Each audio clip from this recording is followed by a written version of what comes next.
ભક્તિ બાઈઓની એવી ભાષે, ગર્વ ગોપીઓએ ઓનો પણ નાશે.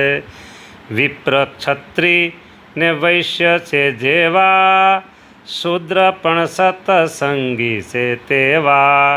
વિપ્ર જાતિમાં, ક્ષત્રિય જાતિમાં, વૈશ્ય જ્ઞાતિમાં ને શૂદ્ર જ્ઞાતિમાં આ જ્ઞાતિવાદ છોડી ભક્તો ભગવત પરાયણ જીવન જીવે છે. બોલો આ સંપ્રદાયમાં બધા જ ને પ્રવેશ મળે છે, બધાને પ્રવેશ મળે છે. અહીં આત્યંતિક કલ્યાણની દુકાન છે. આ દુકાનમાં દરેક જ્ઞાતિના જનો માલ ખરીદવા આવે છે. અહીં આત્યંતિક કલ્યાણનો માલ વેચાય છે. અહીં જેને જોઈએ તે આવો મોક્ષ માગવા, આજ ધર્મવંશીને દ્વાર નર નારી, જેને જોઈએ તે આવો મોક્ષ માગવા, આજ આવો પ્રગટ પ્રભુને પગે લાગવા રે લોલ, આવો પ્રગટ પ્રભુને પગે લાગવા રે લોલ. વાલો તરત જ છોડાવે કાળ પાસથી નર નારી, જેને જોઈએ તે આવો મોક્ષ માગવા. બીજે જાવો છો સીધે શિર કૂટવા, યા તો તરત થાશો પાવન મારી બેની, જેને જોઈએ તે આવો મોક્ષ માગવા. બ્રાહ્મણ ભક્તો કેટલા બધા છે. અરે ક્ષત્રિય દરબારો, રાજાઓ કહેવાય હો. ગઢપુરના રાજા એ ભલ ખાચર, એમનો પરિવાર, દાદા ખાચર. સારંગપુરના રાજા જીવા ખાચર, લોયાધામ નાગડકાના રાજા સુરા બાપુ, મોટા મોટા. બોટાદના બોલો સારંગપુરના જીવા ખાચર, ઓહો. બોટાદના હમીર ખાચર, આ બધા ભક્તો રાજાઓ કહેવાય હો, રાજાઓ. કેવા અંબરીશ રાજા જેવા થઈ ગયા ભક્ત રાજાઓ, અંબરીશ રાજા જેવા. બ્રાહ્મણમાં એવા નાય ધોવું, પૂજા પાઠ, પવિત્ર પડી રહેવું. વૈશ્ય જ્ઞાતિમાં જુઓ પર્વતભાઈ, ભક્ત પર્વતભાઈ પ્યારા પ્રભુને, ભક્ત પર્વતભાઈ પ્યારા.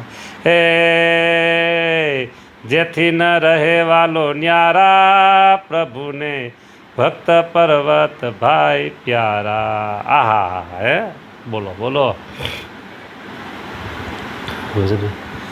એટલે એ બધા આમ ભગવતમય જીવન છે. ભક્તિ બાઈઓની પણ એવી ભાષા, ઓહો.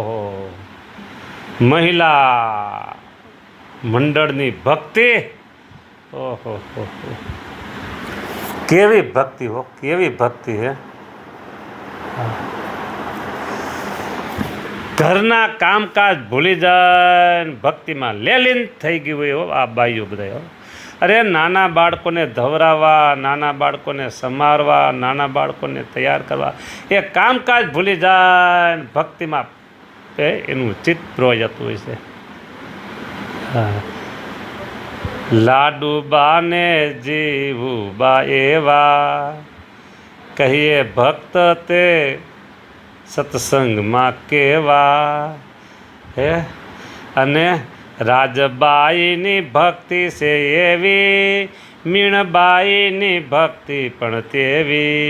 રાઈબાઈમાં અને ધોલેરાના અજુબાને ફૂલીબા, ઓહો. આ બાઈઓ છે ભક્ત કેવા. પૂર્વે થયા મોટા મોટા મહિલા મુક્તો, પણ આ ભક્તો પણ આ મુક્તો છે એવા, મુક્તો બાઈઓ. આ તો ભાઈ બેઠા બેઠા તરત જોડી દીધા જોડકડા, બીજું શું હતું એમાં. એટલે એવી ભક્તિ છે બાઈઓની હો. પૂજા પાઠ કર્યા વિના કોઈ, જળ ન પીએ જમે શું રસોઈ. કોઈ ભાંગ તમાકુ ન ખાય, જોવા ભાંડ ભવાઈ ન જાય. પૂજા પાઠ કર્યા વિના કોઈ, જળ ન પીએ તો જમે તો ક્યાંથી. હે કોઈ ભાંગ તમાકુ ન ખાય અને ભાંડ ભોવાય જોવા પણ જાય નહીં, આવા ભક્તો છે. એવો આચાર જોઈ આટાણે ઋષિ ગૌતમ જેવા વખાણે, ધર્મ કર્મ જ્યાં એવા જણાય કડી કાળ ત્યાં કેમ ગણાય. હે હા હા હા, મને જે અહેસાસ થાય છે, મારા દિલમાં જે આ અહેસાસ થાય છે એ કયા શબ્દોમાં મારે વર્ણન કરવો મોટો પ્રોબ્લેમ છે. હું તો એટલો જ માનું છું કે મારા સમજો મારા કોઈ પૂર્વજન્મના એટલા બધા પુણ્ય હશે, એટલા બધા પુણ્ય હશે, એટલા બધા પુણ્ય હશે કે પુણ્યના પ્રતાપથી આજે મને આ સ્વામિનારાયણ ભગવાનની પ્રાપ્તિ થઈ ગઈ છે. બોલો.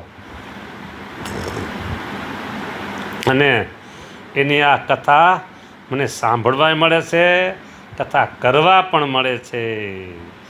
હળવે પુણ્ય હોય નહીં, એ ભાઈઓ હળવે પુણ્ય હોય નહીં.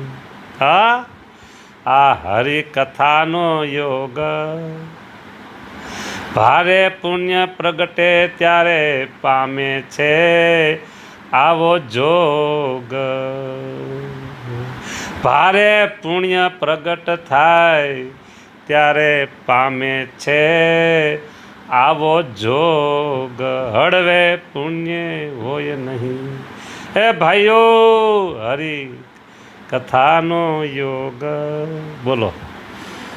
હા, એવો આચાર જોયા ટાણે ઋષિ ગૌતમ જેવા વખાણ્યો, ધર્મ કર્મ જ્યાં એવા જણાય કળી કાળ ત્યાં કેમ ગણાય.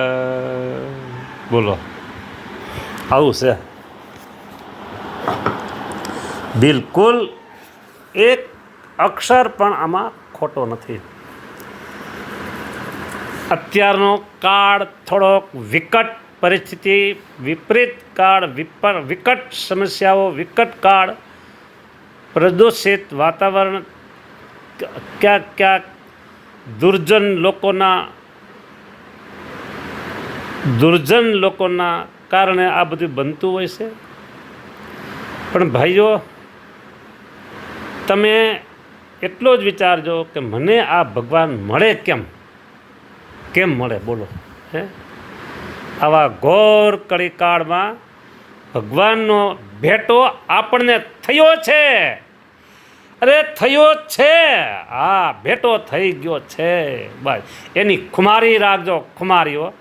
ભગવાનનો ભેટો થયો છે એની ખુમારી રાખવી, બસ ખુમારી રાખવી હો. સારું લ્યો, અહીંયા હવે કથાને હું વિરામ આપું છું. લ્યો, હજી તો 8 જ મિનિટ થઈ છે ભાઈને કરી.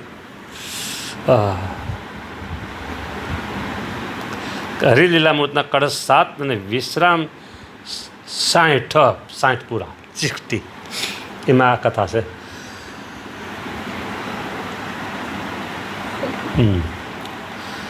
ભલે 8 મિનિટ થઈ હોય અને 9 મિનિટ થવા આવી છે, પણ વાત મુદ્દાની હો, મુદ્દાની વાત આપને મળી છે. બસ એ મુદ્દો ભૂલતો નહીં આપણે હો. હા, સારું. ભલે વહાલા ભક્તોજનો, તમને બધાને ભાવથી, પ્રેમથી, સસ્નેહ જય સ્વામિનારાયણ પાઠવું છું. અરે આવી કથા તમને ગમતી હોય ને તો બીજાને પણ મોકલતા રહેજો. અને તમે સાંભળવામાં કંટાળો લાવશો નહીં. ગ્રુપમાં ક્યારેય કોઈએ નીકળવાનો પ્રયત્ન કરવો નહીં. કથા ક્યારેક તમને ન ગમતી આવી ગઈ હોય તો મોટે ભાગે તો બધા ભક્તોને કથા ગમે છે ને એવી જ આવે છે. માટે કોઈ ગ્રુપમાંથી નીકળવાનું નામ લેશો નહીં. હા, સરસ મજાની ભગવાનની કથા, ભગવાનનો સંબંધ, ભગવાનની પ્રાપ્તિ અને પ્રાપ્તિની ખુમારી, આ બધું આ કથામાં જ અમને જાણવા મળે છે. એ ખરેખર બહુ મોટા પુણ્ય હોય ને ત્યારે આ સર્વોપરી ભગવાનની પ્રાપ્તિ થાય, બહુ મોટા પુણ્ય હોય ત્યારે. અને વાલા ભક્તજનો, તમે ખરેખર તમે બધા જ અક્ષરધામના મુક્તો છો. ખરેખર 63ના વચનામૃત પ્રમાણે તમે ઓહો બહુ મોટા છો, તમે બહુ મોટા છો, અરે તમે બહુ સ્વામિનારાયણ ભગવાનનો જેને સંબંધ થયો ને એના ભાગ્યનો પાર ન આવ્યો, એવા બહુ મોટા તમે બહુ મોટા છો. મોટા મનના થયા તમે આજ, તમને પ્રગટ મળ્યા મહારાજ. હા સારું ભક્તજનો, મને તો એમ થાય કે આવા સંપ્રદાયમાં આપણે આવી ગયા ને, હવે આપણે કામ ધંધા રોજગાર બિઝનેસ એમાંથી આડાવડો સમય કાઢીને સમય ફાળવીને ભગવાન ખૂબ ભજવા, ભગવાન ખૂબ ભજી લેવા, ભગવાન ખૂબ ભજી લેવા આવો. નકર પાણીના પ્રવાહની જેમ સમય તો ચાલ્યો જાય છે. ઘડિયાળ કદાને સેલ ખરાબ ખલાસ પૂરા થઈ ગયા હોય, બીજો કંઈ ફોલ્ટ હોય તો ઘડિયાળ કદાચ ઊભી રહી જાય, પણ આ સમય ક્યારેય ઊભો રહે એવો નથી. ગમે તેમ થાય ને બાંધીને જાણીને પકડીને રાખો ને તોય સમય ઊભો રહેતો નથી.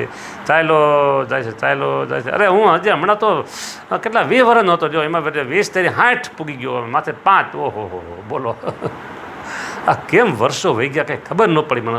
હાથમાંથી સટકી ગયું મારું બાળપણ, અરે યુવાની પણ ભાગી ગઈ ખબર વિનાની. હવે તો ભાઈ સાહેબ આ 60 ઉપર જાય એટલે પછી ખબર છે ને, પણ ભગવાનની કૃપા તમારા બધાનો રાજીપો આ સેવકના 40 વર્ષ કે 35 વર્ષ હોય ને એવું મને ભાસે છે. મારી ઉંમર મને 35-40ની હોય એવી, 35-40 તો નહીં પણ 30-35ની હોય ને એવી મને લાગે છે. આ ભગવાનની મહેરબાની. સારું હલો જય સ્વામિનારાયણ. બહુ થઈ ગયો, હલો ઘણો સમય વહી ગયો.